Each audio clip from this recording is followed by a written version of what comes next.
အားလုံးပဲမင်္ဂလာပါဒီနေ့ကျွန်တော်တို့ Civic 2လေးတစ်လုံးလုပ်မယ်ပေါ့နော်ဒါကလေးပြလိုက်ပါ Civic 2လေးတစ်လုံးလုပ်ကြည့်မယ်နော် Civic 2ကဘာဖြစ်သွားတာလဲဆိုလို့ရှိရင်ကျွန်တော်အကုန်ဖိုင်းတယ်ဒါပေမဲ့ကျွန်တော်ဘာဖြစ်သွားလဲဆက်ပြားကျိုးသွားတယ်နော်ဒီ power key ငုတ်ကကျိုးသွားတယ်အဲကျိုးသွားတဲ့အပိုင်းထဲမှာဘာပါသွားလဲဆိုလို့ရှိရင် power key ကပါသွားတယ်ကျိုးသွားတဲ့အပိုင်းထဲမှာဘာပါသွားလဲဆိုရင် power key ကပါသွားတယ်အဲ့တော့ power key သူက power key လေးနှိုးလို့ရရင်ရပြီ power key လေးနှိုးလို့ရရင်ရပြီနော် power လေးနှိုးလို့ရအောင်ကျွန်တော်တို့လုပ်ကြည့်မယ်စူးစမ်းကြည့်မယ်ပေါ့နော်ကျွန်တော် power လေးနှိုးရအောင်လုပ်ကြည့်မယ်နော်အဲ့တော့လုပ်ကြည့်မယ်ဆိုတော့ကျွန်တော် power key လမ်းကြောင်းကိုတီးဖို့လိုလာပြီဆိုတော့ power key လမ်းကြောင်းဆိုတာဘာလဲလို့မေးလို့ရှိရင်ဒီငုတ်ကလေးကနေ power ခလုတ်ပေါ့ဒီငုတ်ကလေးကိုဘယ်မှာထည့်ရမလဲဒီနားမှာဒီလိုမျိုးတက်တာဟုတ်လားဒီလိုမျိုးသွားထိပြီးတော့သူဒီဘယ်ကိုသွားမလဲ power key ကိုသွားမှာအဲ့တော့ကျွန်တော်တို့က power key ကိုသွားတဲ့လမ်းကြောင်းကဘယ်လမ်းကြောင်းလဲလို့မေးလို့ရှိရင်ကျွန်တော် power key ဆိုတာဒီဘယ်ကိုသွားလဲဆိုလို့ရှိရင်ဒီကနေ 1k resistor တစ်လုံးကိုတန်းဆက်ပြီးတော့ဒီနားလေးမှာ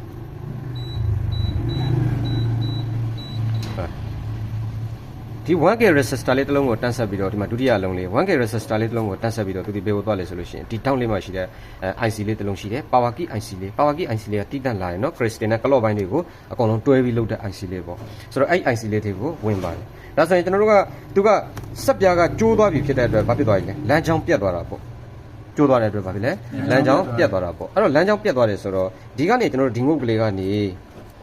ဟာဒီငုတ်ကလေးကနေဘယ်ကိုကျိုးရမလဲဆိုလို့ရှိရင်သူ့ရဲ့ power key ဒီ 1k resistor လေးကိုဂျမ်ပါပေးလိုက်အောင်ပဲမခက်တာမဟုတ်ဟုတ်ပြီနော်အဲ့တော့ဒီကောင်လေးကိုလည်းကျွန်တော်ဒီ 502 လေးနဲ့ကတ်ပေးလိုက်မယ်နော်အဲ့တော့ကျွန်တော်တို့အဲ့ဒီအပိုင်းလေးကိုဘာလုပ်ပြီးသွားပြီလဲဆက်ပြီးသွားပြီဟုတ်ပြီနော်ဆက်ပြီးသွားပြီးတော့ကျွန်တော်ဘာလုပ်ကြည့်ရမလဲဒီကနေဂျမ်ပါကျိုးလေးတစ်စားထုတ်မယ်ထုတ်ပြီးလို့ရှိရင်ဘယ်ကိုကြော်မှာလဲဒီဘက်ထိပ်ကိုကြော်မှာဒီဘက်ထိပ်က resistor လေးတစ်လုံးကိုဂျမ်ပါကြော်မယ်နော်အဲ့တော့ကြော်ကြည့်အောင်အဲ့တော့ကျွန်တော်တို့ကခုနဟာလေးကို power key နဲ့ဗာနဲ့ကြော်လိုက်လဲ1k resistor လေးနဲ့ကြိုလိုက်တယ်ကြိုလိုက်ပြီးလို့ရှိရင် power လေးတစ်ချက်နှိုးကြည့်မယ်